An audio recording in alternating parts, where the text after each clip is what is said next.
Captain David Bernstein has approximately 90 seconds to decide if he's willing to speak the language that killed his mother.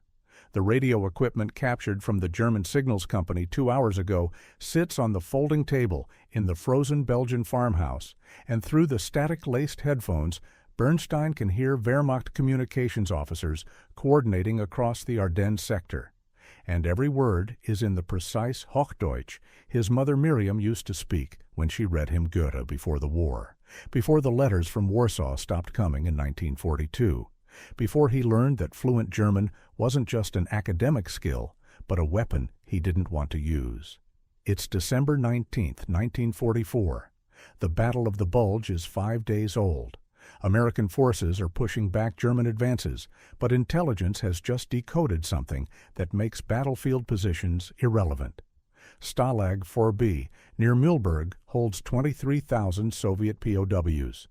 German High Command has issued execution orders. Liquidate all Soviet prisoners before American liberation. Timeline, 48 hours. Patton's Third Army is 90 kilometers away, moving fast, but not fast enough. The math is brutal. At current advance rates, American forces reach Stalag 4B in 51 hours. 3 hours too late. 23,000 men will be dead in mass graves, and the Wehrmacht will call it evacuation and burn the records. Unless someone stops the execution. Lieutenant Colonel Harris from G2 Intelligence stands across the table from Bernstein, holding a German signals codebook retrieved from a dead communications officer. We need to delay the execution order. Make the camp commander think OKW wants the prisoners moved, not killed. Buy time for our advance. You want me to impersonate a German officer over their own radio network? Bernstein says. His voice sounds steady, which is strange because his hands are shaking. You speak German like a Berlin native. Your accent is flawless. Hell, you speak it better than most Germans because you're an actual linguistics professor who specialized in regional dialects. Intelligence says you can pass for Prussian aristocracy, SS command staff, anything we need. Bernstein looks at the radio. At the microphone that requires him to speak German, the language his mother spoke, the language the SS officer spoke when he herded her onto the transport at Treblinka. Bernstein knows this because a survivor from Warsaw told him. Describe the officer. Describe the words. Perfect Hochdeutsch commands delivered with clinical precision. If I'm detected, Bernstein says, they'll know American forces intercepted their communications. They'll execute the prisoners immediately, and I'll have killed 23,000 men by trying to save them.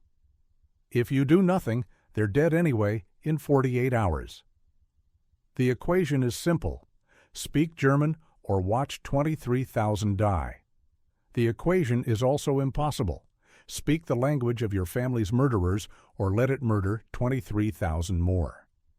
Bernstein was born in Brooklyn in 1915. His parents emigrated from Warsaw in 1912, bringing their education and their love of language. His father taught Yiddish literature at City College. His mother gave piano lessons and spoke 7 languages fluently because in Poland before the war, survival meant being able to speak to everyone. Young David inherited her gift. By 12, he was fluent in German, Polish, Russian, Yiddish, French, English, and Italian. By 20, he had a doctorate in linguistics from Columbia. By 25, he was teaching phonetics and dialect analysis. By 30, he was in U.S. Army uniform because America was fighting Germany, and David Bernstein spoke German like a Wehrmacht general. The Army wanted him for interrogation, translating captured documents, analyzing enemy radio traffic. Bernstein spent 18 months listening to German officers discuss tactics and logistics, and every transmission reminded him that these men spoke the same language his mother had loved, had transformed it into an instrument of genocide. 3 weeks ago, Patton's intelligence section grabbed Bernstein for a special assignment. Third Army was advancing into Germany. They needed a linguistic expert who could impersonate German officers if necessary. Bernstein said yes because the assignment came with access to liberated areas, which meant access to survivor lists, which meant maybe finding someone from his family who didn't die. He found no one, just names on lists of the dead. Miriam Bernstein, gassed at Treblinka, June 1942, age 54. Now Harris wants him to speak her language to save Soviet soldiers Bernstein has never met. "What exactly am I supposed to say?" Bernstein asks. Harris opens the codebook. German communications protocol is rigid. Camp commanders expect orders through proper channels with correct authentication codes. We have today's codes from the captured signals unit. You call Stalag IVB. Identify yourself as SS Sturmbannführer Werner Hoffmann from OKW Operations Section. Tell them there's been a change to the liquidation order. Prisoners are to be held for immediate transport to industrial labor sites. Execution is postponed pending further instructions. And if the camp commander verifies with actual OKW? He won't. German communication discipline in combat zones is absolute. If someone with the correct codes gives an order on the appropriate frequency, it's obeyed. That's how their system works. Rigid hierarchy, no questioning. You sound like SS Command. You are SS Command. Bernstein studies the code book. Authentication procedures, radio protocols, the vocabulary of German military bureaucracy that turns murder into special treatment and genocide into final solution. "There's one problem," Bernstein says quietly. "I speak Hochdeutsch with a slight Warsaw inflection, my mother's accent. If the camp commander is from Berlin or Munich, he might notice." Will he question an SS major over a slight accent? No, but he'll remember it. If OKW investigates after the war, if anyone checks records, a Warsaw accent on an SS officer will be suspicious. "We're trying to stop 23,000 executions tomorrow, Captain. We can worry about post-war investigations after we win the damn war." Bernstein picks up the headphones. The German radio traffic continues. Logistics coordination, artillery positions. A Wehrmacht captain requesting resupply for his trapped unit. His voice carries the exhausted professionalism of a man who knows he's losing but keeps fighting because that's what officers do. That captain probably has a mother too, probably spoke Hochdeutsch as a child, probably loves his language the way Miriam Bernstein loved it. And somewhere in Stalag Phobie, 23,000 Soviet prisoners who don't speak German are about to be murdered by men who do. "Give me the authentication codes," Bernstein says. Harris hands him a slip of paper. Today's verification sequence. Bernstein memorizes it in 30 seconds. Linguistics professors are good at memorization. "You'll broadcast on frequency 6.872 MHz. That's the OKW command channel for POW administration. Stalag IVB monitoring officer will respond. Keep the transmission under 2 minutes. Get acknowledgement of the order, then get off the air before direction-finding equipment can locate us." What if he asks questions? "You're SS. You don't answer questions. You give orders." Bernstein adjusts the radio frequency. His hand is steadier now. The shaking has stopped because he's made the decision, and the body follows the mind. He's a linguistics professor. He can analyze phonemes and vocal stress patterns. He can speak 7 languages. He can impersonate an SS officer for 2 minutes. He just has to become the thing that killed his mother. The frequency crackles to life. German voices discussing artillery ranging. Bernstein waits for a clear channel. His breathing is controlled. Slow, deep. This is just a performance, just phonetics, just applying professional expertise to a tactical problem. Except it's not. It's speaking German to save lives using the authority of men who use German to end lives. The channel clears. Bernstein presses the transmit button. "Stalag Phobie, Stalag Phobie. This is OKW Operations Section. Authentication code Gustav Heinz 47 Nora. Priority directive for Camp Commander. Respond immediately." His voice is perfect Hochdeutsch. Berlin accent, officer class intonation, no trace of Brooklyn, No trace of Warsaw. Pure German military command authority. The response comes in 15 seconds. OKW Operations Section, this is Stalag 4B monitoring, authentication confirmed, transferring to Camp Commander. Stand by. Bernstein's heart is hammering, but his voice will be steady. That's the linguistics training. Separate emotion from phonetics. His mother taught him that. Control the vocal cords, and you control the message. This is SS Hauptsturmführer Brandt, Stalag 4B commanding. State your directive. Hauptsturmführer, captain equivalent, good. Outranked by Bernstein's claimed rank of Sturmbannführer, major equivalent. The German hierarchy works in Bernstein's favor. Hauptsturmführer Brandt, SS Sturmbannführer Werner Hoffmann, OKW Operations. Authentication, Gustav Heinz, 47 Nora. Directive regarding liquidation order for Soviet prisoners, dated December 18th. Are you aware of this order? Jawohl, Sturmbannführer.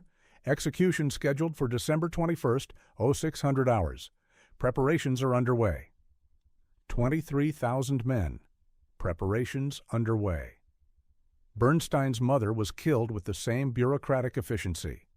Preparations were made. Orders were followed. Hauptsturmführer, there has been a modification to the order. OKW has determined that immediate liquidation is premature. Soviet prisoners are to be held for transport to industrial labor facilities. Execution is postponed pending further instructions. Do you acknowledge? Silence on the channel for 3 seconds. 4 seconds. 5 seconds. Bernstein's mind calculates the possibilities. Brandt is suspicious. Brandt is verifying the codes. Brandt is about to request confirmation from actual OKW, and the deception will collapse, and 23,000 men will die because Bernstein tried to save them. Sturmbannführer, I acknowledge the directive. However, I must note that we have already begun preparations. We have assembled firing squads. We have dug the necessary... Brandt pauses. Even he can't say it cleanly. The necessary facilities. Reversing these preparations will require significant effort. Hauptsturmführer, I am not requesting your opinion on the difficulty of following orders. I am giving you a direct command from OKW Operations Section. Halt all liquidation preparations immediately. Maintain prisoners in current status until transport arrangements are finalized. You will receive further instructions within 72 hours. Do you understand? Jawohl, Sturmbannführer. Order acknowledged. Liquidation postponed. Prisoners to be held pending transport. Confirm authentication code. Gustav Heinz, 47 Nora. Confirmed. Very good, Hauptsturmführer. OKW Operations Section out. Bernstein releases the transmit button. His hand is shaking again. Harris is staring at him with something like awe. Jesus Christ, Captain, you sounded exactly like an SS officer. That was my mother's language being used to countermand a genocide order. Bernstein removes the headphones. I need some air. Outside the farmhouse, the Belgian countryside is frozen and dark. American artillery rumbles in the distance. Bernstein stands in the snow and breathes. He just saved 23,000 men by speaking perfect German. He just impersonated an SS officer using his mother's accent. He just became the linguistic ghost of every officer who signed deportation orders in Warsaw. And the worst part, the part Bernstein can't process, is that it felt natural. The German flowed perfectly. The command authority came easily. 30 years of linguistic training made him the ideal SS impersonator. His mother would have been proud of his accent. His mother would have been horrified by the context. Harris comes outside. That bought us time. 48 hours becomes 96 hours. Patton's armor will reach the camp in 51 hours. We saved them. We delayed their execution by pretending to be the people planning their execution, Bernstein says. I gave orders in the same tone German officers used to order my family onto trains. Do you understand what I just did? You saved 23,000 lives using the only weapon you have, your voice. My mother's voice, speaking the language she loved, mimicking the people who killed her. Would she want you to let those prisoners die to keep your conscience clean? Bernstein doesn't answer because there is no good answer. The equation is still impossible. Save lives by becoming the enemy, or preserve your moral purity and watch 23,000 die. He chose saving lives. He's not sure that was the right choice. There's a complication, Harris says. G2 just decoded another transmission. Stalag Fubi isn't the only camp. There are 7 more POW facilities across the advancing American sector. Total prisoners, 87,000. All scheduled for liquidation before liberation. We bought time for Stalag Fubi. But the other camps? You want me to call them too? I want you to systematically countermand execution orders across the entire German POW system using fake SS authority. 7 camps, 7 broadcasts, each one increasing the risk that German counterintelligence detects the deception. And if they detect it? They immediately execute all prisoners at all camps. Figure 90,000 dead in 6 hours. So if I succeed in delaying 7 camps, I save 90,000 men. If I fail once, I kill 90,000 men who would have died slower. That's the equation, Captain. Bernstein looks at the frozen Belgian sky. Somewhere beyond the clouds, his mother's soul either approves or condemns what he's about to do. He'll never know which. Give me the list of camps, Bernstein says, and tell me you have authentication codes for all 7. We have codes for 5. The other 2 will have to improvise. Improvise with fake SS authentication codes. That's your plan. That's the only plan we have. Bernstein walks back into the farmhouse. The radio is still warm. The German voices continue discussing artillery coordinates and supply routes and all the bureaucratic details of fighting a losing war. He sits down, puts on the headphones, picks up the frequency list. 7 camps, 87,000 prisoners, 7 impersonations. Each broadcast increasing the probability that German signals intelligence notices the pattern. Expected probability of detection after 7 broadcasts, 73%. Expected lives saved if undetected, 87,000 men. Expected lives killed if detected, 90,000 men. Expected personal cost, becoming fluent in the language of genocide for the purpose of preventing genocide using the authority of the genociders. His mother's voice, his mother's language, his mother's accent. Used to save Stalin's soldiers because math doesn't care about politics. Bernstein adjusts the frequency for the 2nd camp. Stalag III-C, near Kustrin, holds 14,000 Soviet POWs. Execution scheduled December 20th. He presses the transmit button. Stalag III-C, this is OKW Operations Section. The German flows perfectly. His mother would have been so proud of his accent. By the 4th broadcast, Captain David Bernstein has stopped thinking of the voice as his own. It's Oro 3:40 hours on December 20th. Bernstein has been speaking German for 6 hours across 4 different radio frequencies, impersonating SS officers with names pulled from captured personnel rosters, issuing countermanded execution orders to camp commanders who accept his authority because his accent is flawless and his authentication codes are correct, and the German military system doesn't question properly formatted orders delivered through proper channels.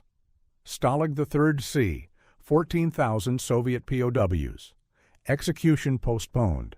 Stalag WWII, 9,200 Soviet POWs. Execution postponed.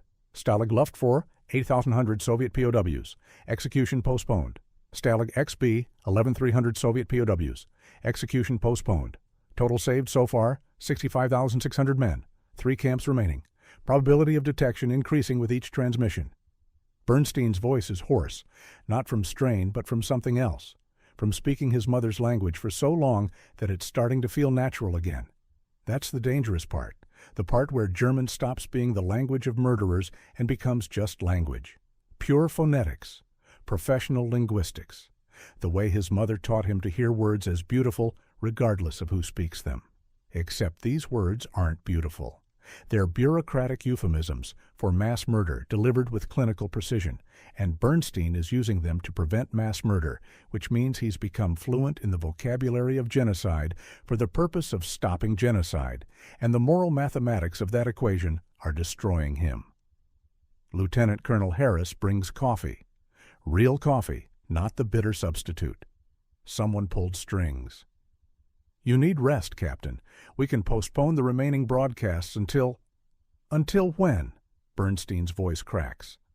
"Until the execution deadlines pass and we've saved 65,000 but killed 21,000 because I needed sleep? The math doesn't work that way." "The math says you're going to collapse. You've been speaking German nonstop for 6 hours. Your hands are shaking. You're making small errors. I heard you stumble on the authentication protocol for Stalag XB. I recovered. The camp commander accepted the transmission. This time. Next time he might not. German counterintelligence might already be analyzing transmission patterns. If they detect that multiple camps are receiving similar orders from different SS officers, all using the same regional accent, then 87,000 men die because I have a Warsaw inflection." Bernstein drinks the coffee. It's hot and bitter and real. 3 more camps. Give me the next target." Harris spreads a map on the table. Red circles mark the remaining POW facilities. Stalag IFD near Torgau, 7,800 Soviet prisoners. Execution scheduled 600 hours, December 21st. That's, he checks his watch, 38 hours from now, but there's a problem. There's always a problem. We don't have current authentication codes for Stalag FUD. The captured signals unit didn't have that facility in their communication logs. You'll have to use yesterday's codes and hope the camp hasn't updated their verification protocols. Bernstein feels something cold settle in his chest. "You want me to broadcast fake orders using outdated authentication codes. That's not improvisation. That's gambling with 7,800 lives. If we don't try, they're dead anyway. If I try and fail, they're dead immediately, and German counterintelligence gets alerted to the deception pattern. Then the other 2 camps execute their prisoners as a security measure. We lose 15,000 men instead of 7,800. So what do you recommend, Captain?" Bernstein studies the map. 3 camps, 3 broadcast windows. Declining probability of success with each transmission. He can optimize the sequence. Hit the camps with verified codes first. Save the risky broadcast for last. Maximize expected lives saved before detection. It's the same calculation he used in graduate school for probability theory assignments. Expected value equals probability times outcome. Lives saved equals successful deceptions times prisoners per camp minus failed deceptions times total prisoners at risk. His mother taught him probability theory, used it to decide which Warsaw Ghetto exit routes were safest based on German patrol patterns.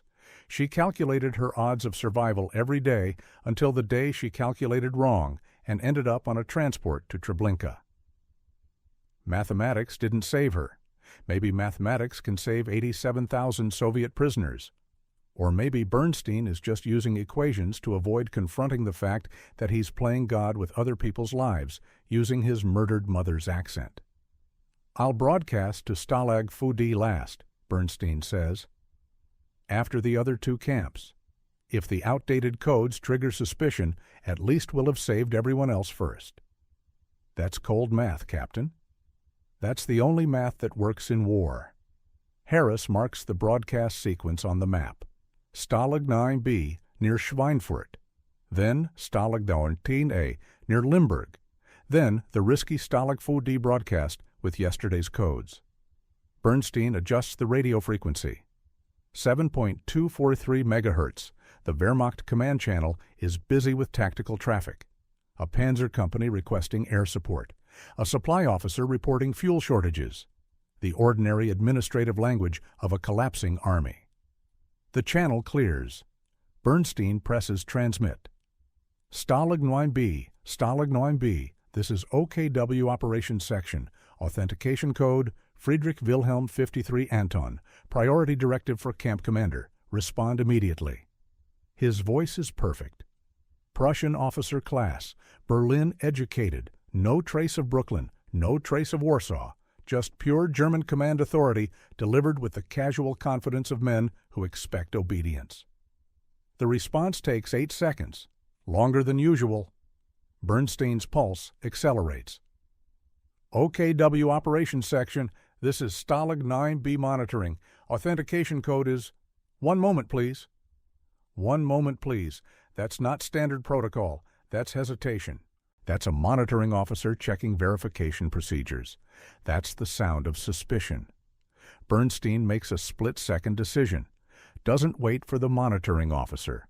Goes immediately aggressive. SS officers don't wait. SS officers don't explain.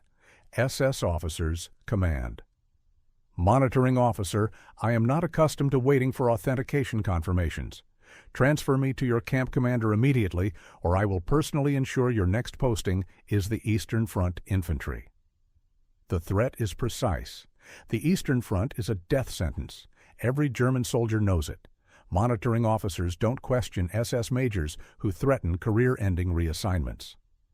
Jawohl, Sturmbannführer, transferring immediately. Please stand by. The connection clicks. 10 seconds of silence. Then a new voice. Older, tired. The voice of a man who's been running a POW camp for too long and wants the war to end. This is Obersturmbannführer Richter, Stalag 9B commanding. You have a priority directive?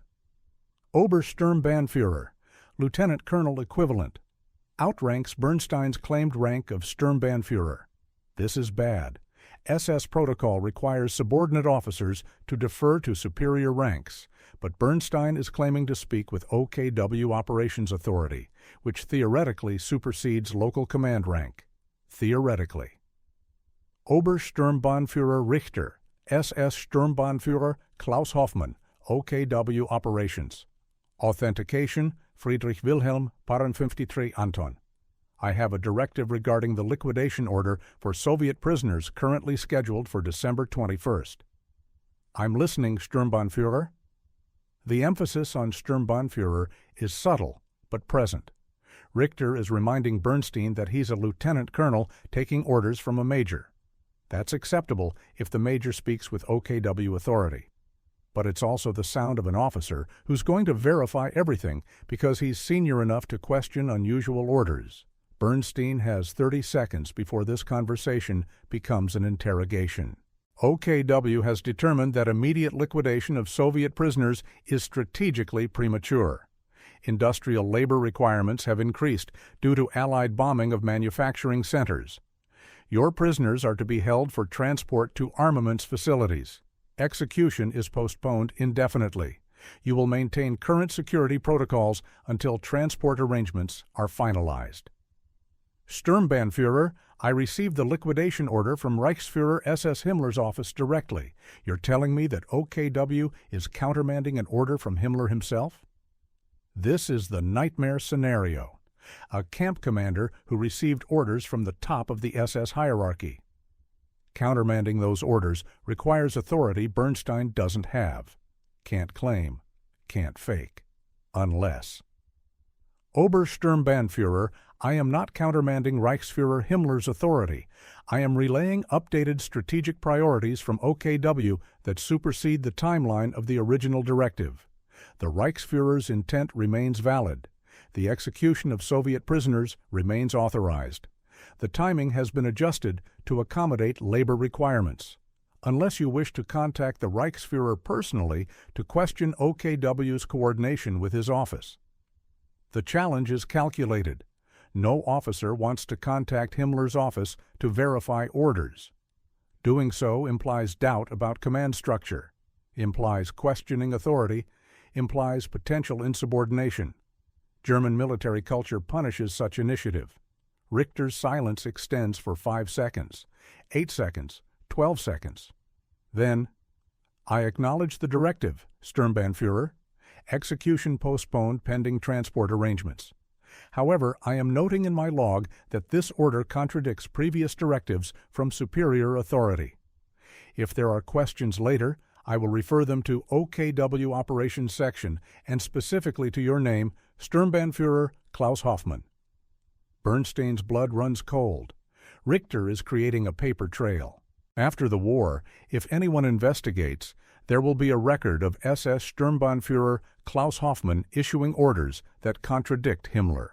Investigators will discover that Klaus Hoffmann doesn't exist, that someone impersonated an SS officer, that someone used German military communication protocols to countermand genocide orders. They'll call it espionage. They'll call it treason. They'll execute anyone connected to it. But that's a post-war problem. Right now, 6,400 Soviet prisoners at Stalag 9B are going to live through tomorrow. Your notation is acknowledged, Obersturmbannführer, OKW Operations Section out. Bernstein releases the transmit button. His hands are shaking badly now. Harris is staring at him with pale face. He's creating a record. After the war is irrelevant if we don't win the war. Bernstein's voice is flat, dead. 73,000 saved, 14,000 remaining, 2 camps left. But the interaction with Richter has changed something. Bernstein feels it. The careful fiction he's maintained, that he's just a linguist using professional skills to solve a tactical problem, is collapsing. Because Richter will create a paper trail, will document the name Klaus Hoffmann, will note the Warsaw accent, will preserve evidence that someone impersonated SS authority. After the war, if Germany loses, Allied prosecutors will find those records. We'll investigate. We'll discover that an American officer used German to countermand execution orders. We'll ask questions about how an American knew authentication codes, knew SS personnel names, spoke Hochdeutsch with native fluency. They'll call Bernstein a hero. They'll also call him the man who spoke the language of genocide so fluently he could impersonate the genociders. His mother's language, his mother's accent, his mother's gift for dialects turned into a weapon that saves lives by mimicking the people who ended hers. The mathematical equation is still perfect. The moral equation is destroying him. Next target, Bernstein says. Harris marks the map. Stalag 9A near Limburg, 6,900 Soviet prisoners. Execution scheduled December 22nd, 0400 hours. We have current authentication codes. Should be straightforward. Nothing about this is straightforward. Bernstein adjusts the frequency. 8.115 MHz. Wehrmacht logistics channel. Less traffic than the command frequency. Higher level communications. This is where senior officers coordinate camp administration and prisoner disposition. He waits for a clear channel. His coffee is cold now. He drinks it anyway. Needs the caffeine. Needs something to keep him awake because sleep means dreaming. And dreaming means hearing his mother's voice speaking German, and he can't face that yet. The channel clears. Stalag 9A, Stalag 9A. This is OKW Operations Section, Authentication Code, Robert Ludwig, 61 Heinrich, Priority Directive for Camp Commander.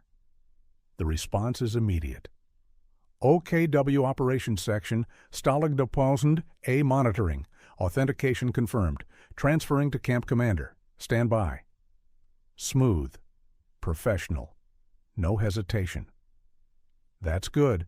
That means the authentication codes are valid and the monitoring officer isn't suspicious. This is SS Hauptsturmführer Vogel, Stalag 1000A commanding. State your directive, please. Please?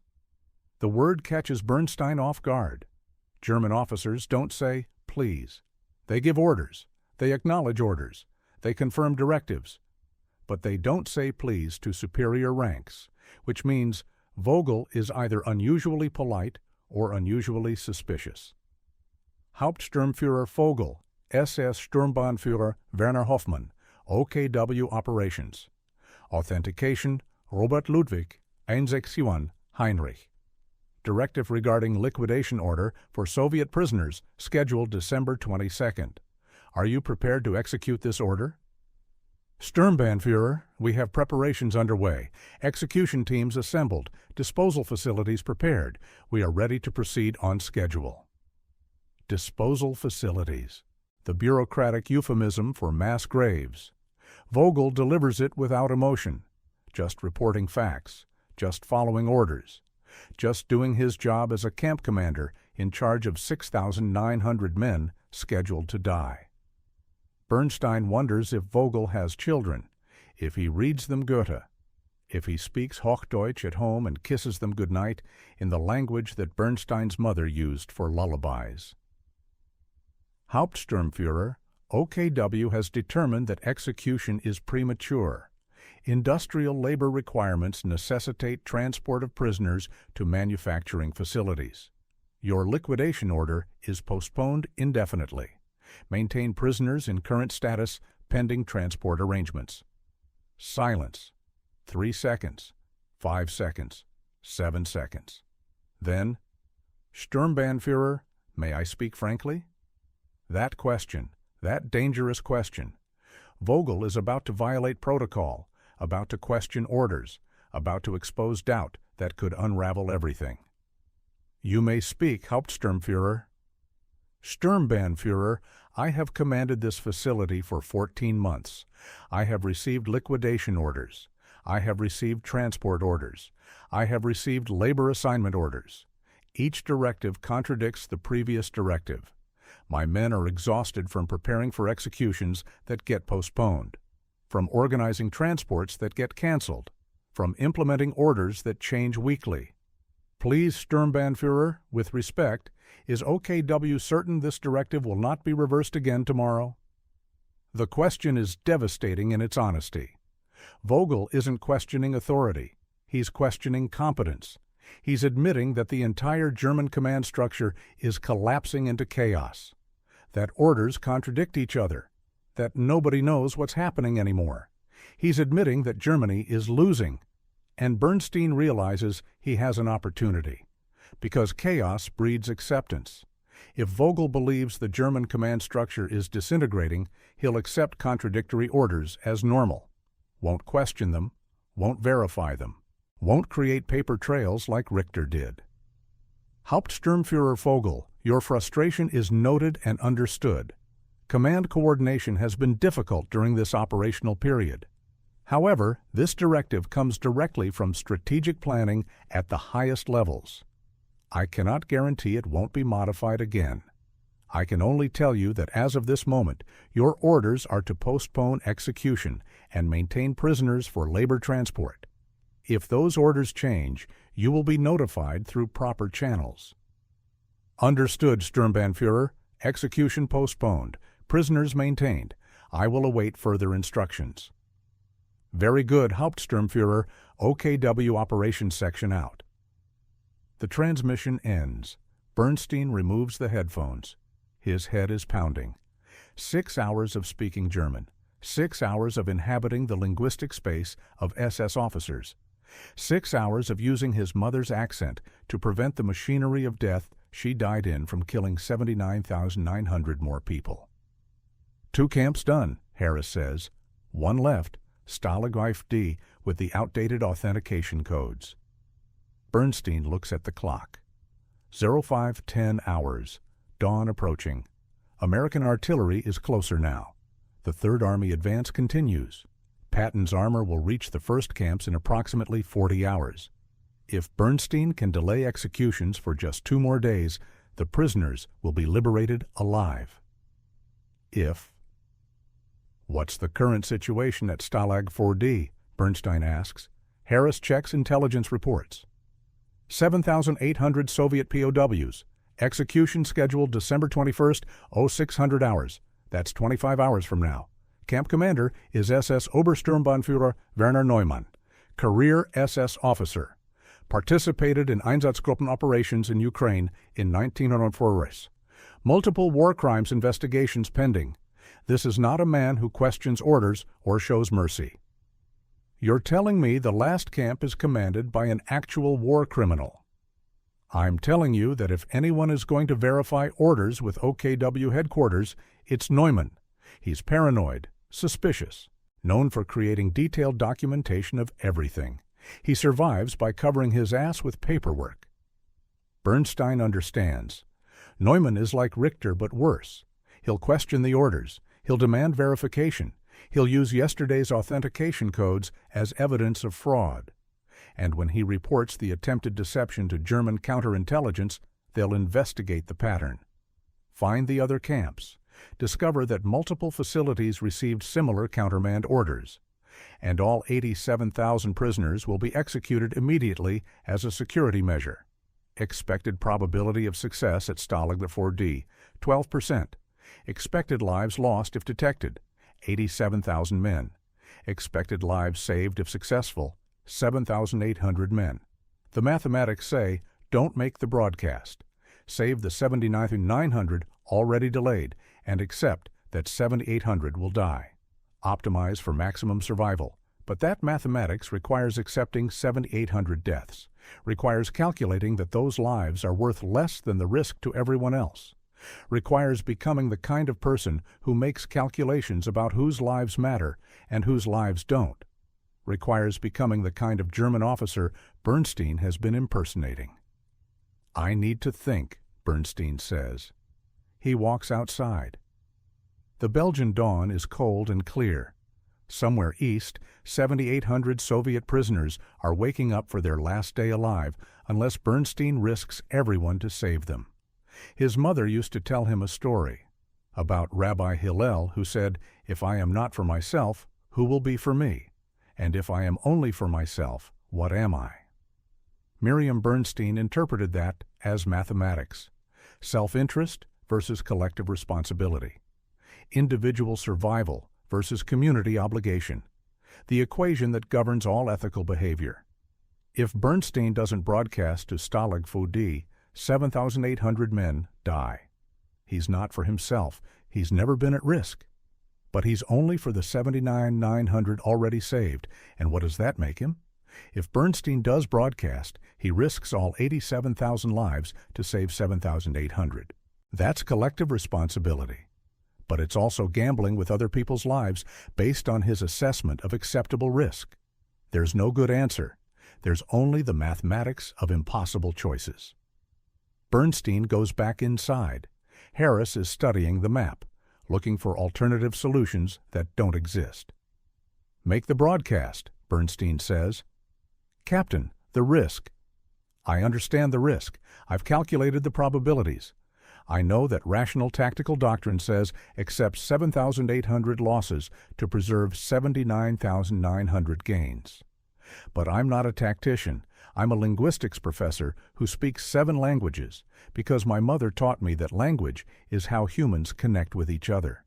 And those 7,800 men deserve someone speaking on their behalf, even if the odds are terrible."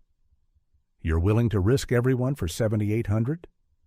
"I'm willing to try everything to save everyone. That's what my mother would have done. That's what the language she loved should be used for, not calculations about acceptable losses, attempts to make 0 losses." Harris doesn't argue, knows it won't matter. The authentication code is Heinrich Otto 49 Martha, yesterday's code.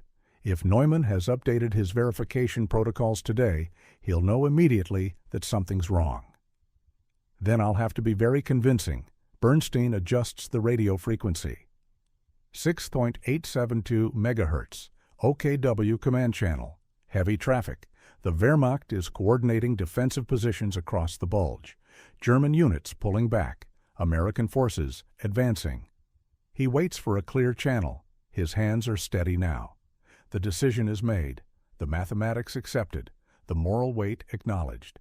He's going to speak German one more time, his mother's accent, his mother's language, his mother's gift, used to save Soviet prisoners from a war criminal who uses the same language.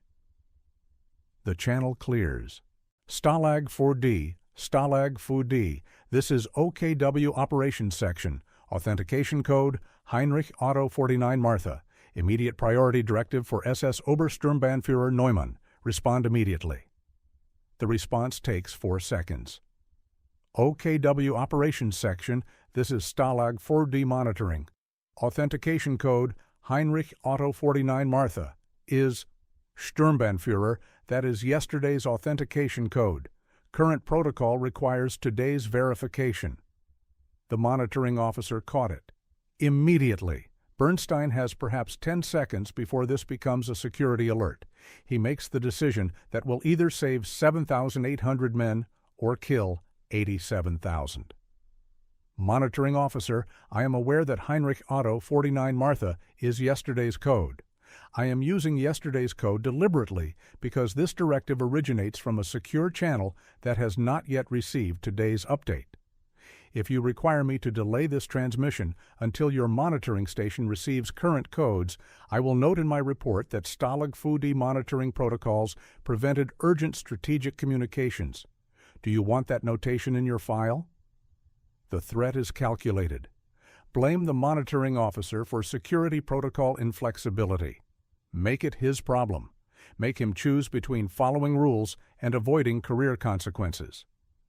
The monitoring officer hesitates for 3 seconds. Then, "No, Sturmbannführer, I will accept yesterday's code for urgent strategic communications. Transferring to Obersturmbannführer Neumann. Stand by." Bernstein's heart is hammering. The deception held.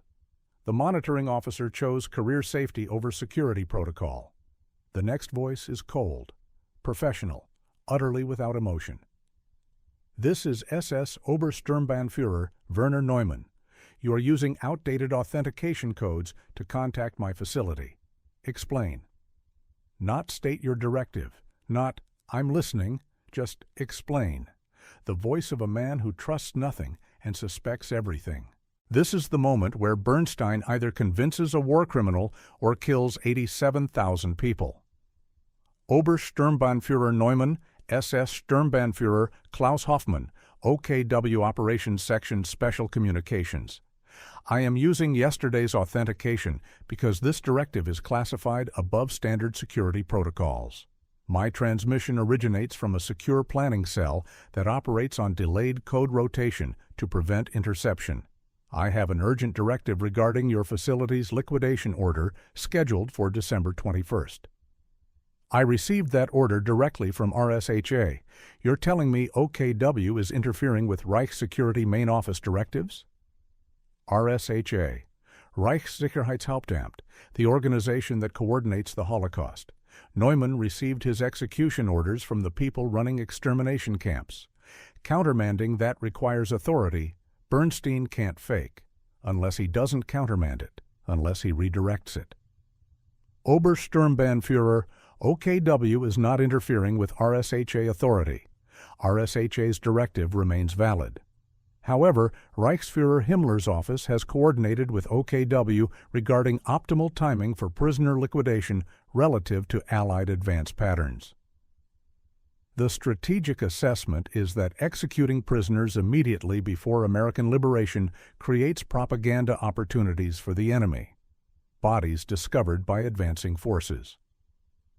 Witness testimony, international law violations documented.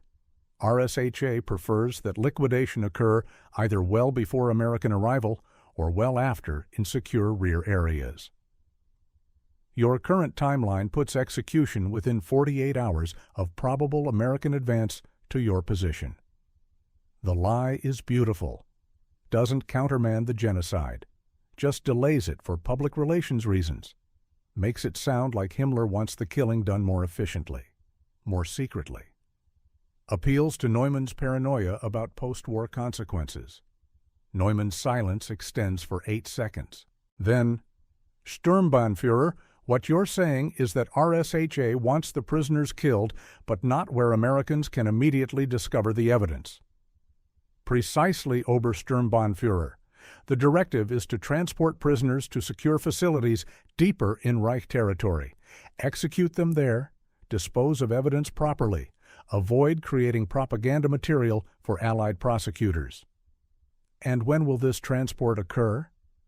Within 96 hours, you will receive specific movement orders through RSHA channels. Until then, maintain prisoners in current status, halt execution preparations, await transport instructions. More silence. 12 seconds, 15 seconds, 20 seconds. Bernstein counts every second because each one is a prisoner's life hanging in mathematical uncertainty. Then Neumann speaks. His voice carries something Bernstein hasn't heard before: respect. Sturmbannführer, this is the first directive I've received that makes strategic sense. Every other order has been chaos, contradictions, panic. Your explanation about propaganda timing is logical. RSHA should have thought of this weeks ago. RSHA is thinking of it now, Obersturmbannführer. Will you implement the directive? I will halt execution preparations immediately. I will maintain prisoners pending transport, and I will note in my logs that this decision was made following coordination with OKW Operations Section Special Communications and specifically SS Sturmbannführer Klaus Hoffmann. If there are questions later, I want documentation that I followed proper authorization. Another paper trail, another record of Klaus Hoffmann who doesn't exist. Another piece of evidence that will condemn Bernstein after the war if anyone investigates. But 7,800 men will live through tomorrow. Your documentation is appropriate, Obersturmbannführer, OKW Operations Section out. Bernstein releases the transmit button. His hands are shaking violently now. Harris is staring at him with something like horror and awe combined. You just convinced a war criminal to delay a genocide by explaining that genocide should be done more efficiently. Jesus Christ, Captain, that was speaking German fluently enough to understand how SS officers think. Bernstein removes the headphones. 87,000 prisoners, all executions postponed. American forces will reach the camps in 38 hours. We saved them. You saved them by becoming exactly the thing you hate. Bernstein doesn't respond, can't respond, because Harris is right. For 6 hours, Bernstein has been the perfect SS officer, has spoken Hochdeutsch with native fluency, has used proper protocols, has understood the bureaucratic machinery of genocide well enough to manipulate it, has thought like the men who killed his mother in order to prevent those men from killing 87,000 more. He has become fluent in the language of the Holocaust. And the worst part, the part that's destroying him, is that he was good at it. Outside, dawn breaks over Belgium. American artillery continues advancing. The Third Army pushes east. In 38 hours, the first POW camps will be liberated. 87,000 Soviet prisoners will be found alive because a Jewish linguistics professor from Brooklyn spoke German better than the Germans. Bernstein walks outside into the cold morning, stands in the snow, breathes. Behind him, Harris is coordinating with G2, reporting mission success, calculating saved lives. 87,000 men who will see another day. 87,000 families who won't receive death notifications. The mathematics are perfect. The mathematics are also terrible. Because Bernstein saved those lives by using his mother's language to impersonate her murderers, by speaking Hochdeutsch with such precision that SS officers accepted his authority, by understanding the German military mind deeply enough to manipulate it. He has become expert in the language of genocide for the purpose of preventing genocide. Rabbi Hillel's question echoes, "If I am only for myself, what am I?" Bernstein is not for himself. He's for the 87,000. But what has he become by using the tools of the enemy to save them? 3 weeks later, January 12, 1945, Patton's Third Army liberates Stalag Fubi. They find 23,000 Soviet prisoners alive, malnourished, suffering, but alive. The camp commander, SS Hauptsturmführer Brandt, is arrested. His logs document the postponed execution order, document the name SS Sturmbannführer Werner Hoffmann, document the authentication codes, document everything. American intelligence officers read the logs, note the pattern. 7 camps, 7 countermanded orders, all from OKW Operations Section, all using authentication codes stolen from German signals units. They call it brilliant psychological warfare. They call it sophisticated deception operations. They call it proof that American intelligence can penetrate German command structures. They don't call it what it is: a Jewish linguistics professor speaking his murdered mother's language to save Stalin's soldiers from Hitler's genocide machine. Bernstein is promoted to major, receives a commendation. His deception operation is classified top secret. Only a handful of officers know what he did. One of them is a colonel in Army intelligence who speaks to Bernstein privately. "Captain, sorry, Major, what you did was extraordinary. Saved 87,000 lives. We want to expand the program. Use your technique against other German communication networks. Disrupt their command structure. Win the war faster." "No," Bernstein says. "Major, this is an order from—" "No." Bernstein's voice is quiet, final. "I spoke German for 6 hours to save lives that were scheduled to die. I will not speak German again for tactical convenience. I will not become fluent in my mother's language for the purpose of making war more efficient. What I did was necessary once. It will not become standard procedure." "You're refusing a direct order?" "I'm telling you that there are costs to this kind of operation that don't appear in your tactical assessments. Costs measured in souls, not lives. I paid that cost once.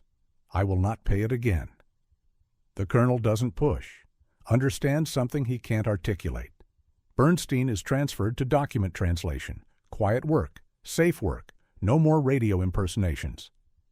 After the war, Bernstein returns to Columbia, resumes teaching linguistics, publishes papers on phonetics and dialect analysis, becomes one of America's leading experts on Germanic languages. He never speaks German socially, never uses it for anything except professional necessity, never tells anyone about the night he saved 87,000 lives by becoming the perfect SS officer. In 1947, Nazi war crimes trials begin. Prosecutors collect evidence from liberated camps.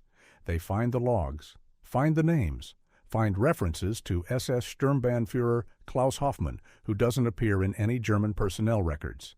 They investigate, discover that multiple camps received countermanded orders from non-existent officers, conclude it was an Allied deception operation, classify the details. No one ever connects the fictional Klaus Hoffmann to Major David Bernstein, linguistics professor, veteran of G2 intelligence operations, man who speaks 7 languages fluently, including German with a slight Warsaw accent inherited from his mother, who died at Treblinka. In 1963, a Soviet government commission investigating German war crimes contacts Bernstein. They're documenting the fate of Soviet POWs. They've discovered that 87,000 prisoners scheduled for execution in December 1944 were found alive in January 1945. They want to know why. Bernstein doesn't tell them. Cites classified operation, national security, the usual excuses.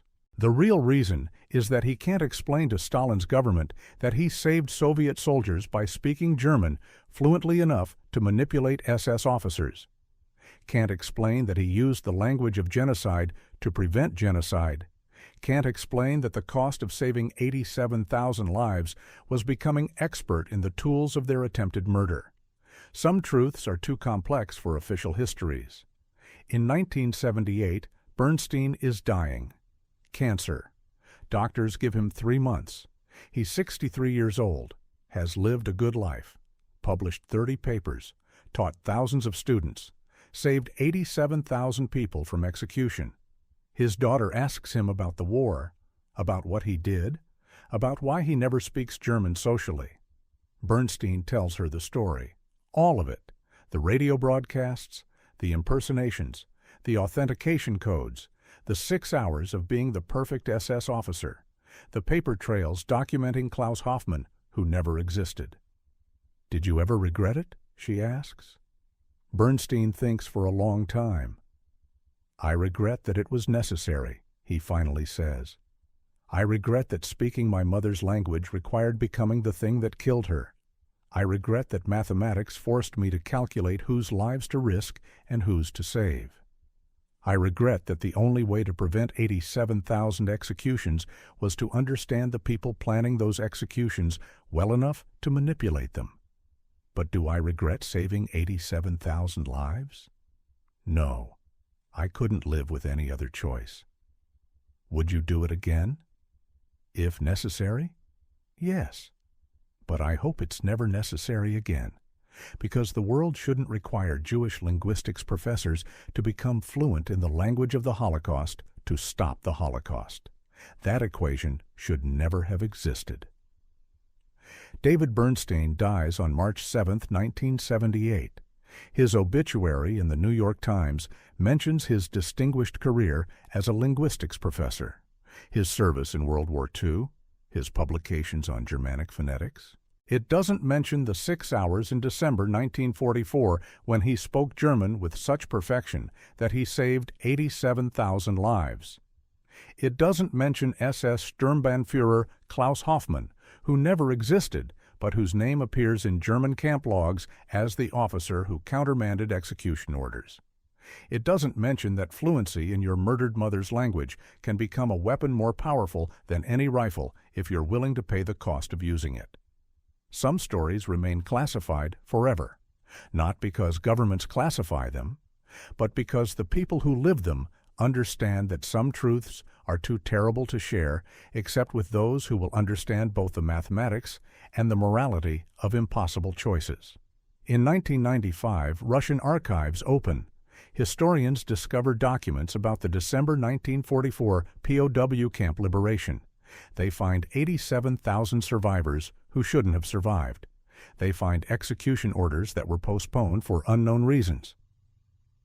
They find references to OKW Operations Section communications that don't match any known German protocols.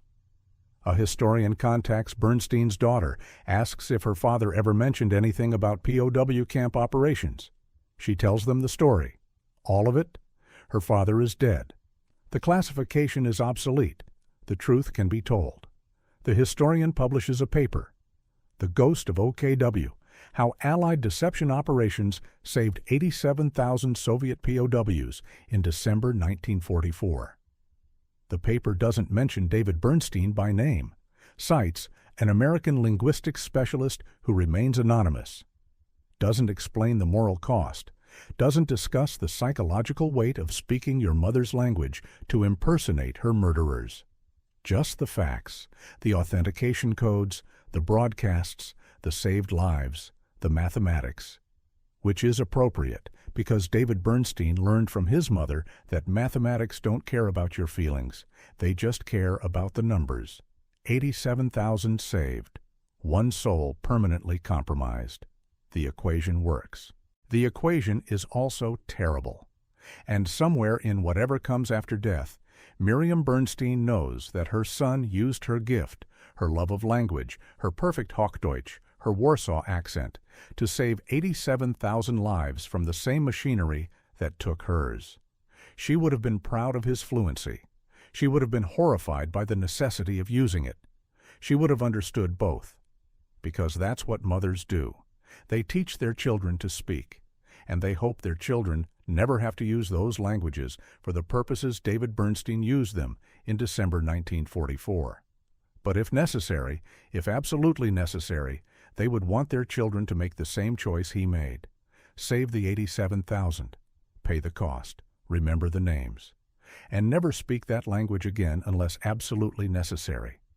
David Bernstein honored all those requirements. He saved 87,000 lives. He paid the cost. He remembered the names. And he never spoke German socially for the rest of his life. Because some languages carry too much weight. Some fluencies cost too much. Some equations are perfect and terrible at the same time.